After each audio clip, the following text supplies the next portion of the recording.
We've been rather busy in your absence, Mr. Freeman. The Source Engine gives us capabilities in 4 main areas.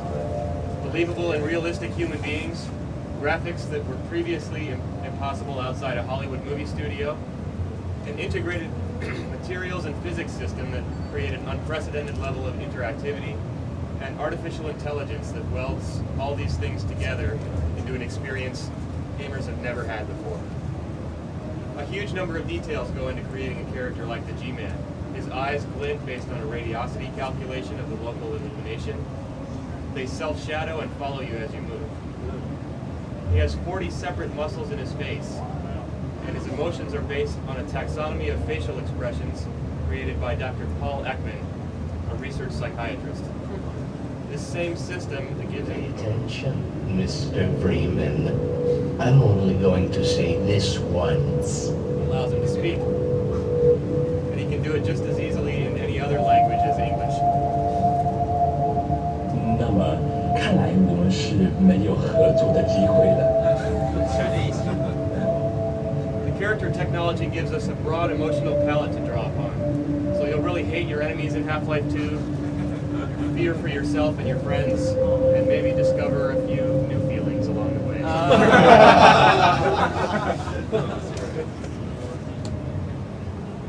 So with characters who react emotionally and are so expressive, we need a world that's similarly flexible and interactive.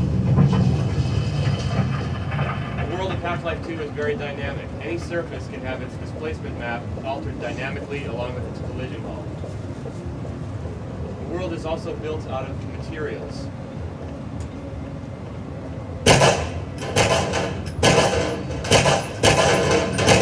So if something looks like wood, then it sounds like wood, scrapes like wood, floats like it, and if you shoot it, it'll fragment like wood.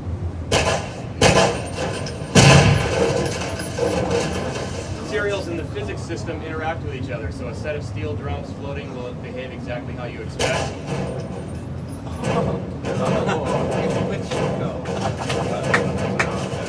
Didn't think this would be complete without a giant pachinko machine.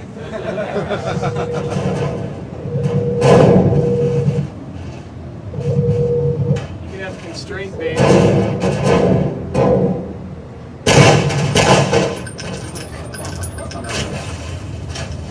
flexible models interacting with complex surfaces. There's no limitation on the complexity of those interactions. So it's this level of believable and consistent interactivity that opens the door to a wide variety of new gameplay mechanics. This will run on my 486.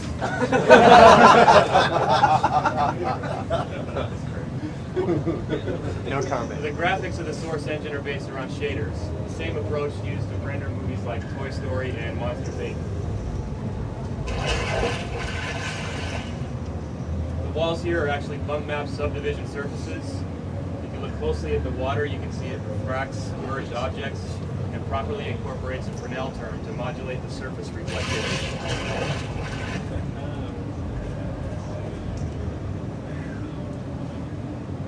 Here you get a sense of the wide variety of visual effects that are possible with Source.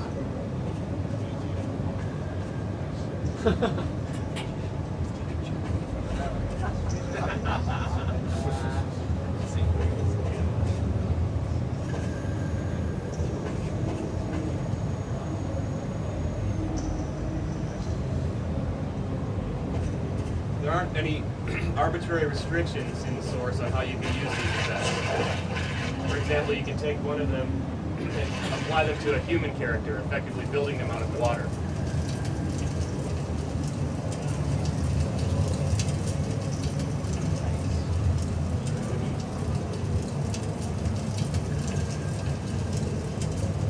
Source also gives us complete control over the outputs and inputs of the system, which we can use in some surprising ways.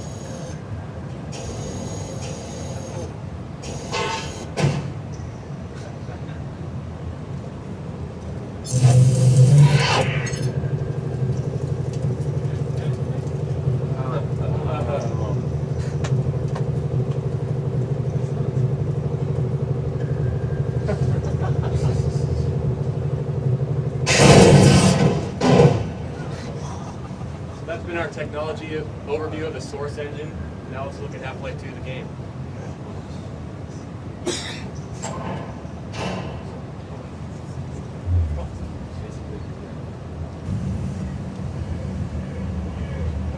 Here's the stuff you won't get on your 486.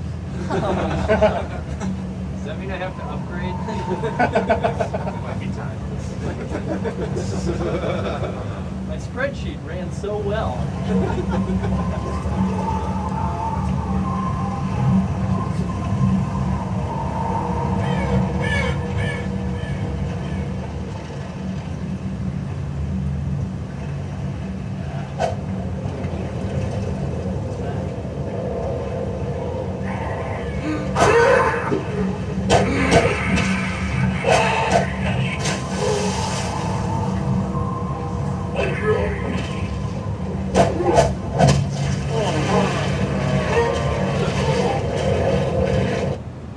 Next segment will introduce you to Alex, one of your friends in Half-Life 2, and reintroduce Dr. Kleiner, one of the scientists from Black Mesa. Gordon? Gordon, snap out of it. You're staring at me again.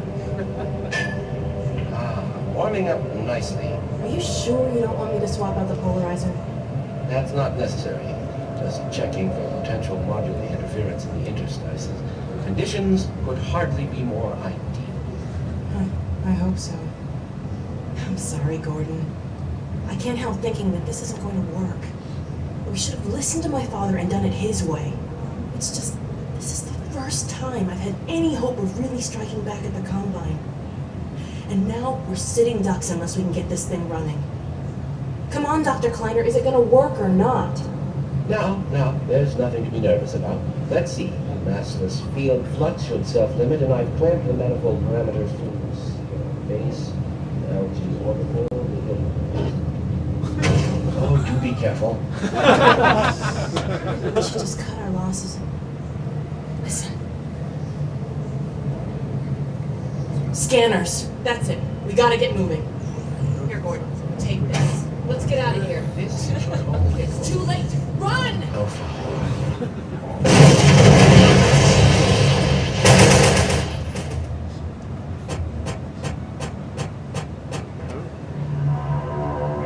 Here we're in an old part of town outside City 17, one of the main locations in Half-Life 2.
This part of town has been booby-trapped by a friend of yours named Father Grigori, who's kind of a survivalist monk. He's left traps all over the place for you to make use of.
some of your allies fighting alongside you. Remember when we thought Black Mesa was as bad as it could get?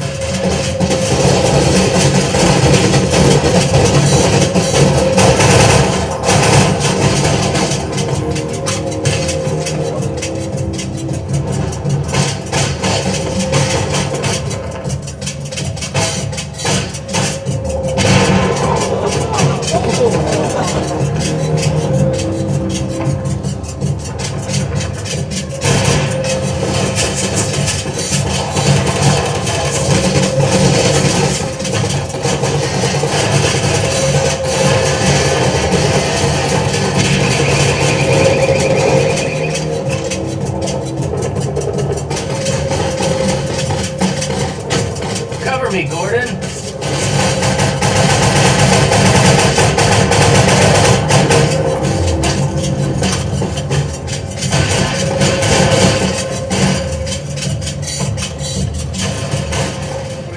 That these are not scripted sequences. The AI is determining when your allies choose to advance and how to best help you out in combat.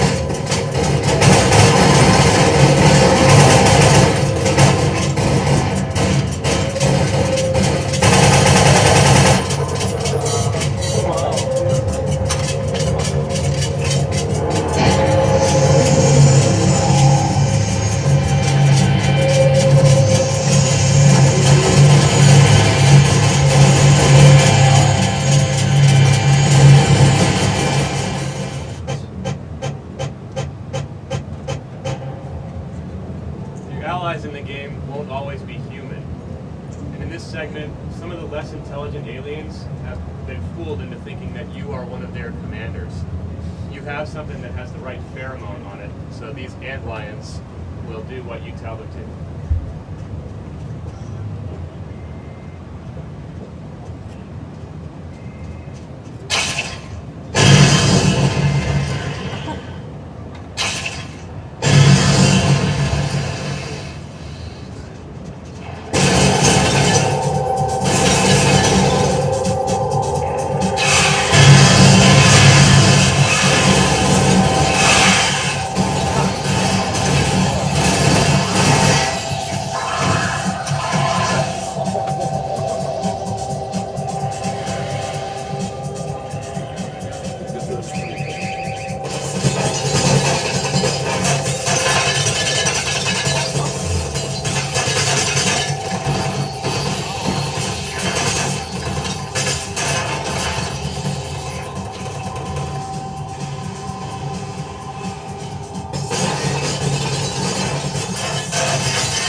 That's Hey.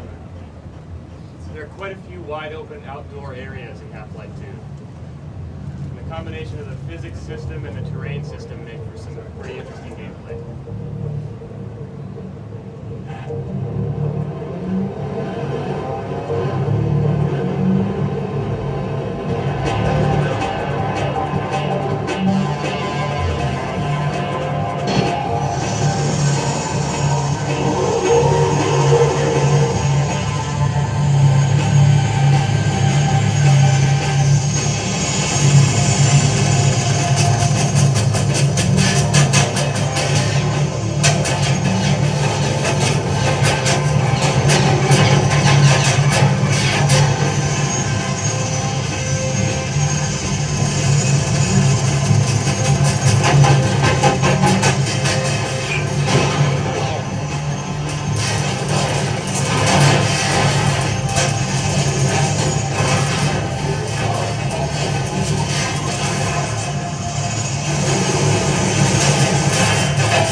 In this last sequence, you'll get a look at the Citadel at the center of the alien Combine. The Combine is a fortress which is slowly eating its way through the rest of City 17.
Well, well, isn't this just like old times?